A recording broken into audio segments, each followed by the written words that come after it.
Hello दोस्तों, welcome to विद्यालय IAS.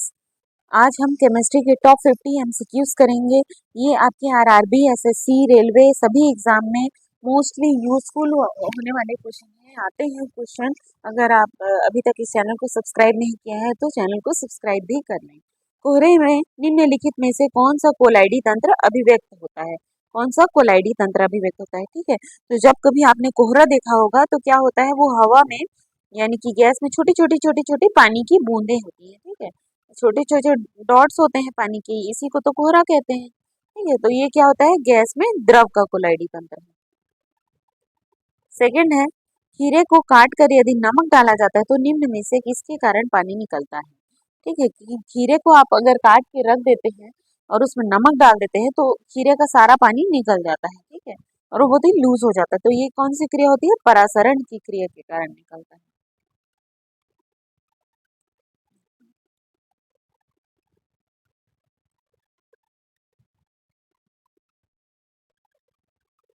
फिर क्या पूछा है?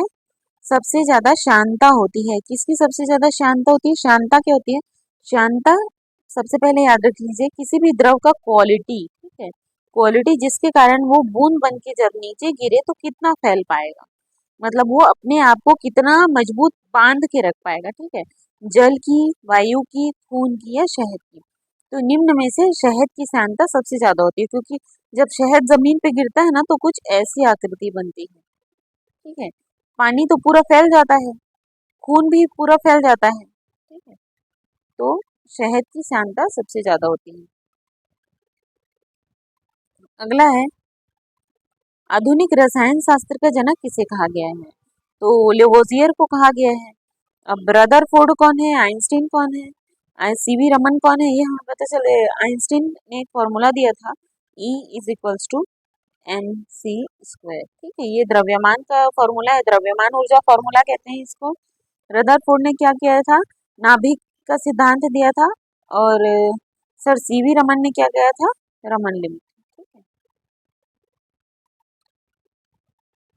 अगला है, क्रोमेटोग्राफी की तकनीक का प्रयोग क्यों होता है? क्रोमेटोग्राफी की तकनीक का प्रयोग क्यों होता है? रंगीन पदार्थों की पहचान के लिए, पदार्थों की संरचना के निर्धारण के लिए, रंगीन पदार्थों में प्रभाजी आसवन के लिए, एक मिश्रण से पदार्थों को अलग करने के लिए। तो क्रोमेटोग्राफी का उपयोग मेन मिश्रण से पदार्थों को अलग करने में होता है। अगला है, पायस एक कोलाइडी है। ठीक है, कोलाइड है, किसका कोलाइड है? द्रव में द्रव का कोलाइड है। अगला है, दूध क्या है? दूध एक पायस कहलाता है। ठीक है, अगला है, समुद्री जल को किस प्रकार द्वारा शुद्ध किया जाता है? समुद्री जल को शुद्ध करने के लिए क्या कहते हैं? समुद्री जल तो पूरा खारा रहता है, इसे अगर शुद्ध करना है तो इसे हीट देना पड़ेगा, जिससे क्या होगा? कोहरा बनेगा। ठीक है, और कोहरा बन के ये फिर जमा होगा, और यहाँ पे जो पानी आए, यहाँ पे जो पानी जमा होगा और उसे किसी बर्तन में कलेक्ट कर लेंगे हम, और इस बर्तन में जो पानी आएगा ये नमकीन नहीं होगा, यानी ये खारा नहीं होगा। तो ये विधि कहलाती है आसवन विधि। ठीक है, आसवन। अगला है, प्रतिदीप्ति नली में सर्वाधिक सामान्यतः प्रयोग होने वाली वस्तु है। कौन सी वस्तु प्रयोग होती है? देखिए, सोडियम ऑक्साइड और आर्गन की छड़ें उपयोग होती हैं। ठीक है, अगला है, निम्नलिखित द्रवों में कौन सा ऊष्मा का बहुत अच्छा चालक है? ऊष्मा का बहुत अच्छा चालक पूछ रहे हैं। ठीक है, पारा, पानी, ईथर या बेंजीन? तो कौन सा है ऊष्मा का अधिक चालक? पारा है। ठीक, अगला है, निम्नलिखित धातुओं में कौन सामान्य ताप पर द्रव होता है? सामान्य ताप पर द्रव, देखिए सीसा सामान्य ताप पर द्रव नहीं रहता, निकल भी नहीं रहता, टीन भी नहीं रहता, लेकिन पारा जो है वो सामान्य ताप पर द्रव रहता है। और पारे में क्या शक्ति रहती है कि ये एल्यूमिनियम को बहुत ही हद तक गला देता है, इसीलिए जब आप फ्लाइट में जाते हैं तो थर्मामीटर वगैरह ले जाना मना होता है। क्यों मना होता है? क्योंकि अगर थर्मामीटर गलती से भी गिर गया तो वो जो एरोप्लेन होता है वो एल्यूमिनियम से बना होता है बेसिकली, तो क्या कर देगा, वो पूरा एरोप्लेन को पिघला देगा, दम रखेगा। अगला है, रासायनिक रूप से सूखी बर्फ क्या है? ड्राई आइस जिसको कहते हैं, आपने शादियों में देखा होगा ड्राई आइस। ठीक है, ये क्या होता है? ठोस कार्बन डाइऑक्साइड होता है। ठीक है, ये बेसिकली CO2 होता है, जो जिसका ठोस रूप ही ड्राई आइस कहलाता है। अगला है, आयोडीन और पोटेशियम क्लोराइड के मिश्रण को, आयोडीन है और पोटेशियम क्लोराइड के मिश्रण को आयोडीन द्वारा अलग किया जाता है। कैसे अलग किया जाता है? कैसे अलग किया जाता है? ऊर्ध्वपातन विधि द्वारा। ठीक है, ऊर्ध्वपातन। अगला है शुद्धिकरण की प्रक्रिया में गंदले पानी का उपचार फिटकरी फिटकरी से करते हैं। यह प्रक्रिया क्या कहलाती है? यह प्रक्रिया कहलाती है स्कंदन। ठीक है, स्कंदन। अगला है मामूली कट लग जाने पर फिटकरी फिटकरी रक्त स्राव को रोक देती है। क्यों रोक देती है? क्योंकि फिटकरी जल्दी से ही एक कोगुलेंट का काम करती है। ठीक है, मतलब कोगुलेंट का काम करती है। ठीक है, स्कंदन का काम करती है। स्कंदन, ये क्या करती है? रक्त का थक्का जमा देती है वहां पे, इसीलिए इसे क्या कहेंगे? स्कंदन कहेंगे।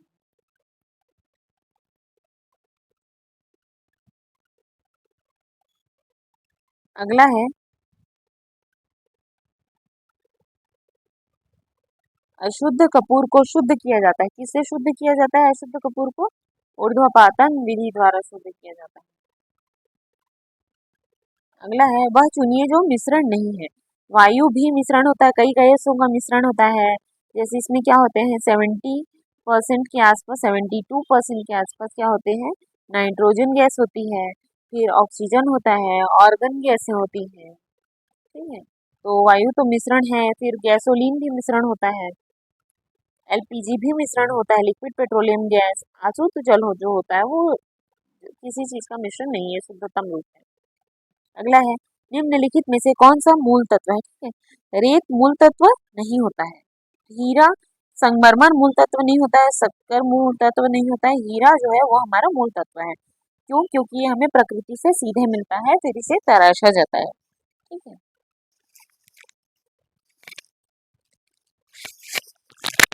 अगला है माइका क्या है? माइका, माइका क्या होता है? माइका एक बेसिकली धातु होता है जिसमें क्या होता है? उष्मा तो पास हो जाती है लेकिन करंट फ्लो नहीं होता। ठीक है, करंट फ्लो नहीं होता है, इसमें से हीट फ्लो हो जाता है लेकिन करंट फ्लो नहीं होता है। जो आपने घर में आयरन यूज किया होगा कभी, तो आयरन में देखिए इलेक्ट्रिसिटी से कनेक्ट होता है लेकिन उसमें इलेक्ट्रिसिटी पास नहीं होती है, सिर्फ क्या होता है? गर्मी गर्मी जो उष्मा होती है वो पास होती है। ठीक है, तो क्या है ये? उष्मा का चालक और विद्युत का कुचालक। अगला है निम्नलिखित में से कौन सा परमाणु का भाग नहीं है? इलेक्ट्रॉन है, प्रोटॉन, न्यूट्रॉन या फोटॉन? तो देखिए बेसिकली ये नाभिक होता है और ये क्या होता है? ये बाह्य कक्ष होता है। ठीक है, यहाँ पे जो होते हैं वो इलेक्ट्रॉन घूमते रहते हैं, यहाँ पे प्रोटॉन प्लस चार्ज में होते हैं और न्यूट्रॉन न्यूट्रल होते हैं। ठीक है, और इलेक्ट्रॉन जो होते हैं वो लगातार चक्कर लगाते रहते हैं, तो फोटॉन जो है वो नाभिक का भाग नहीं होता है। अगला है एक ही प्रकार के परमाणु निम्न में से किसमें मिलता है? किसमें मिलता है? किसमें मिलता है एक ही प्रकार के परमाणु? तो देखिए प्राकृतिक तत्व में एक ही प्रकार के परमाणु पाए जाते हैं। अगला है परमाणुवीय नाभिक किसने खोजा था? नाभिक किसने खोजा था? रदरफोर्ड ने खोजा था। ठीक है, अगला है जब दो परमाणुओं के बीच, ये इलेक्ट्रॉन हो गया, दो परमाणुओं के बीच क्या बनता है? आबंध बनता है, तो प्राणालिक समुदाय की ऊर्जा होती है। आबंध बना मतलब ये दोनों जुड़ गए, तो क्या हो जाती है? ऊर्जा जो है वो घटती है। ठीक है, किसी तत्व के रासायनिक गुण कौन तय करता है? कौन तय करता है? प्रोटॉनों की संख्या, इलेक्ट्रॉनों की संख्या, न्यूट्रॉनों की संख्या या उपयुक्त सभी? तो देखिए होते तो ये तीनों ही हैं इम्पोर्टेंट, लेकिन इलेक्ट्रॉनों की संख्या जो होती है वो उसका रासायनिक गुण तय करती है। क्यों? क्योंकि इलेक्ट्रॉनों की संख्या ही ये निर्धारित करती है कि वो किसी से बॉन्ड बनाएगा, डबल बॉन्ड बनाएगा, ट्रिपल बॉन्ड बनाएगा या फिर सिंगल ही रहेगा। ठीक है, अगला है किसी तत्व के तुल्यांकी भार तथा संयोजकता का गुणनफल किसके बराबर होता है? किसके बराबर होता है? तत्व के तुल्यांकी भार और संयोजकता का गुणनफल ये होता है परमाणु भार के बराबर। अगला है कई बार आपने भी घर में देखा होगा कि जो किताबें पुरानी होती हैं, बहुत बहुत दिन हो गया, जिसको कोई टच भी नहीं कर रहा है, उसमें क्या होता है? भूरा रंग का, काला भूरा टाइप से थोड़ा धब्बा धब्बा पड़ जाता है, ये क्या होता है? तो देखिए जो बेसिकली कागज होते हैं वो क्या होते हैं? प्रकृति यानी मतलब सेल्यूलोज से बना होता है। ठीक है, सेल्यूलोज से बना होता है। तो इसी सेल्यूलोज का ऑक्सीकरण होना चालू हो जाता है जब कोई भी किताब बहुत पुरानी हो जाती है, फिर कोई ज्यादा दिन तक टच नहीं हो रहा है, मतलब कोई छू नहीं रहा है, या फिर वो किसी मॉइस्चर वाले जगह पे है, तो उसमें सेल्यूलोज का ऑक्सीकरण हो जाता है। अगला है नीला थोथा क्या होता है? नीला थोथा क्या होता है? ये होता है सोडियम सल्फेट। ठीक है, सॉरी, थोथा कॉपर सल्फेट होता है। नीला थोथा कौन से रंग का होता है? नीला रंग का होता है, कॉपर सल्फेट। ठीक है, Cu कॉपर। अगला है खाने का सोडा है।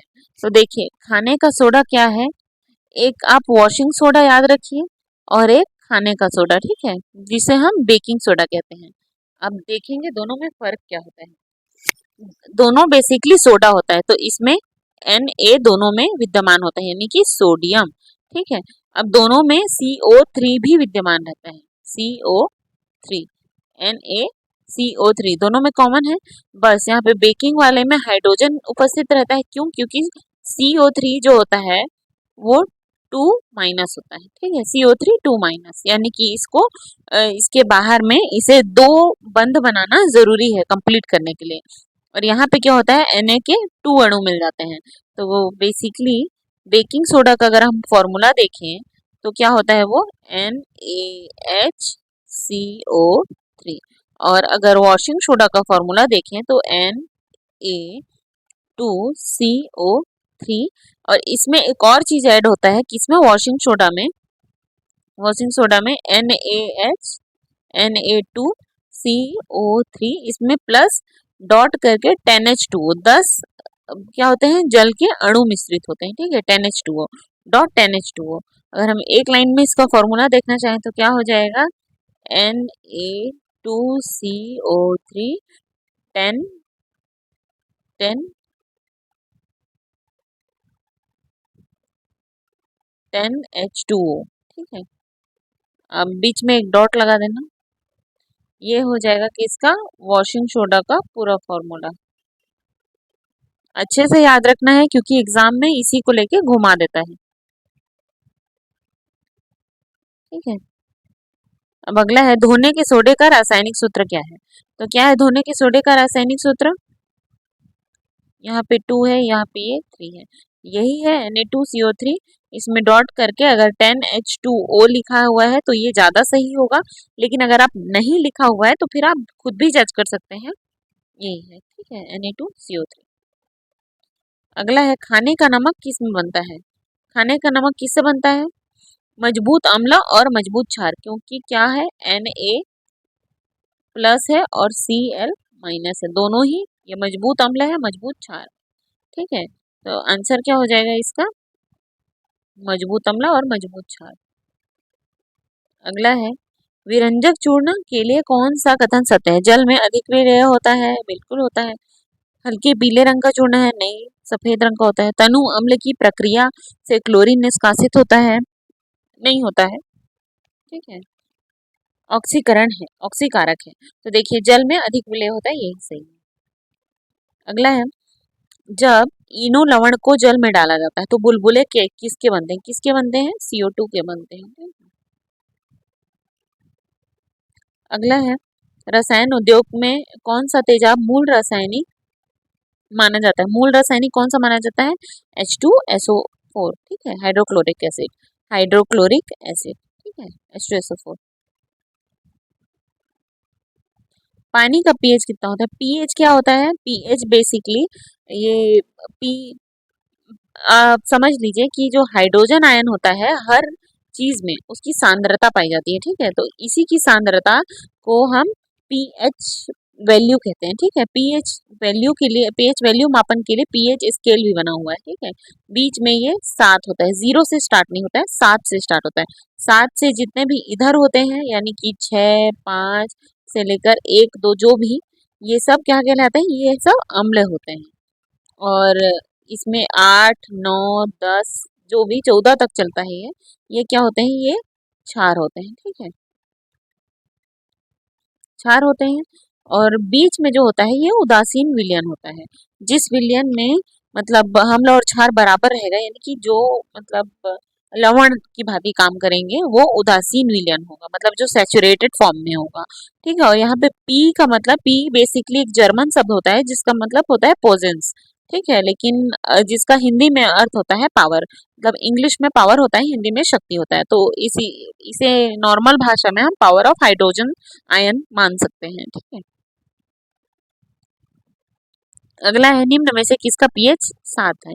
तो पीएच मान किसका 7 होगा, शुद्ध पानी का भी होगा, उदासीन विलयन का भी होगा। क्षारीय विलयन का मान +7 होगा, और मतलब 7 से ज्यादा होगा, और अम्लीय विलयन का मान 7 से कम होगा। ठीक है, तो यहाँ पे आंसर हो जाएगा हमारा ई। अगला है निम्नलिखित में से कौन सा एक तत्व नहीं है, तत्व नहीं है, धातु, अधातु, गैस या फिर उपधातु। तो उपधातु जो होता है वो तत्व नहीं होता। अगला है गैल्वेनाइज्ड लोहे की पाइप परत होती है। देखिए गैल्वेनाइजेशन क्या होता है, जब लोहे में जंग लगने लगता है तो हम क्या करते हैं, उसके किनारे किनारे पे जस्ते की एक परत चढ़ा दी जाती है। ठीक है, जिससे क्या होता है वो मतलब वाटर और एयर के कांटेक्ट में डायरेक्टली नहीं आ पाता है, तो क्या होता है उसका संरक्षण हो जाता है। इसे ही हम गैल्वेनाइजेशन कहते हैं। किसकी चढ़ाई जाती है, या तो जस्ता की चढ़ाई जाती है, नहीं तो क्रोमियम की चढ़ा देते हैं। ठीक है, तो बेसिकली यहाँ पे आंसर जस्ता हो जाएगा, क्योंकि जस्ता को ज्यादा प्रिफर किया जाता है। फिर आ जाएगा निम्नलिखित में से सबसे भारी भारी धातु है, सोना, चांदी, पारा या प्लेटिनम। तो प्लेटिनम सबसे भारी धातु है। अगला है स्टेनलेस स्टील मिश्र धातु है। स्टेनलेस स्टील, स्टेनलेस स्टील क्या होता है, जो घर में हम यूज करते हैं। ठीक है, उसमें क्या मिला होता है, या तो फिर लोहे में मतलब आयरन में या तो फिर क्रोमियम मिला दिया गया, या तो फिर निकेल मिला दिया गया। ठीक है, या तो फिर Fe में निकेल मिला दिया गया, तो क्या बन जाता है, वो बन जाता है हमारा, या तो लोहे में निकेल मिला देंगे, नहीं तो क्रोमियम मिला देंगे। ठीक है, तो वो हमारा स्टेनलेस स्टील बन जाता है, वो एक मिश्र धातु है। अगला है सबसे अधिक क्रियाशील धातु कौन सी है। तो कौन सी है, सोडियम, कैल्शियम, आयरन या पोटेशियम। देखिए निम्न में से तो पोटेशियम ही सबसे क्रियाशील धातु है। अगला शुद्ध सोना कितने कैरेट का होता है, कितने कैरेट का होता है, 24 कैरेट का होता है। ठीक है, अगला है निम्न धातुओं में कौन सामान्य ताप पर द्रव है। द्रव कौन सा है, पारा है। अगला है निम्नलिखित में से कौन जल के साथ बिल्कुल अभिक्रिया नहीं करेगा, बिल्कुल अभिक्रिया नहीं करेगा। तो आयरन, मैग्नीशियम, एल्यूमिनियम। देखिए आयरन करता है क्योंकि जंग लग जाता है वाटर के कांटेक्ट में आने पे। मैग्नीशियम भी क्रिया करता है, एल्यूमिनियम भी क्रिया करता है, क्योंकि एल्यूमिनियम में भी अगर ज्यादा देर तक, ज्यादा दिनों तक अगर कोई पानी ठहर गया है तो उसमें एक वाइट वाइट कलर का निकलने लगेगा। ठीक है, चित्ती चित्ती टाइप से, उसे ही वो कहते हैं। तो इस प्रकार लेड जो है उसमें बिल्कुल अभिक्रिया नहीं करेगा। अगला है तब कोई प्रतिक्रिया नहीं होती जब भाप गुजरती है किसके ऊपर से, किसके ऊपर से गुजरती है भाप, तब कोई क्रिया नहीं होती। ये जब कॉपर के ऊपर से गुजरती है तो कोई क्रिया नहीं होती। इसीलिए तो कॉपर को मतलब इसमें इलेक्ट्रिसिटी में प्रेफर किया जाता है। ठीक है, क्योंकि कॉपर में हीट ज्यादा जनरेट नहीं होता है, मतलब हीट ज्यादा पास नहीं हो पाता है। अगला है लोहा जिसे प्राप्त किया जाता है वह है। तो लोहा किससे प्राप्त किया जाता है, हेमेटाइट से प्राप्त किया जाता है। अब हेमेटाइट क्या है, हेमेटाइट एक लौह अयस्क है। जो और लौह अयस्क कितने प्रकार के होते हैं, टोटल 4 प्रकार के होते हैं। ठीक है, मैग्नाइट, हेमेटाइट, कैसेराइट और, ठीक है, तो 4 प्रकार के होते हैं, जिसमें हेमेटाइट जो होता है उससे भारत में अधिकांश लोहा लोहा हेमेटाइट से ही प्राप्त किया जा रहा है। मैग्नाइट से क्या होता है, जो लोहा प्राप्त किया जाता है उसमें चुंबकत्व के गुण आ जाते हैं। बाकी जो कैसेटराइट है, मतलब बाकी जो है बाकी जो अन्य दो हैं उनमें से जो लोहा प्राप्त होता है वो थोड़ा लो क्वालिटी का होता है, इसीलिए दोनों ही ज्यादा इंपॉर्टेंट नहीं है।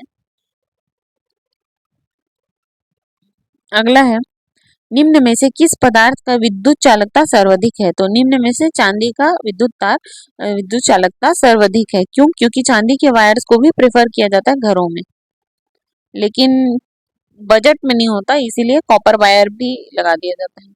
एल्यूमिनियम बनाने के लिए कौन सा मुख्य खनिज तत्व उपयोग किया जाता है। देखिए हेमेटाइट, लिग्नाइट, ये लिग्नाइट तो कोयला से रिलेट करता है। हेमेटाइट पहले देख लेते हैं, ये लोहा का है, लोहा का अयस्क है।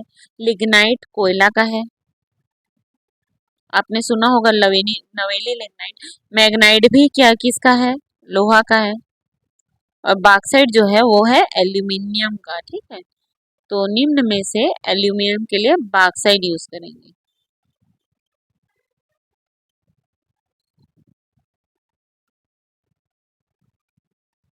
देखिए, टांका एक मिश्र धातु होता है। टांका क्या होता है, टांका जो टांका लगाने में यूज होता है, ठीक है। ये किसका किसका होता है, टीन का होता है, एसएन प्लस लेड का होता है, ठीक है। सॉरी, टीन प्लस शीशे का होता है, लेड का, ठीक है। तो P B, SN plus PB, यानी कि टीना और शीशे से बनाया जाता है इसे।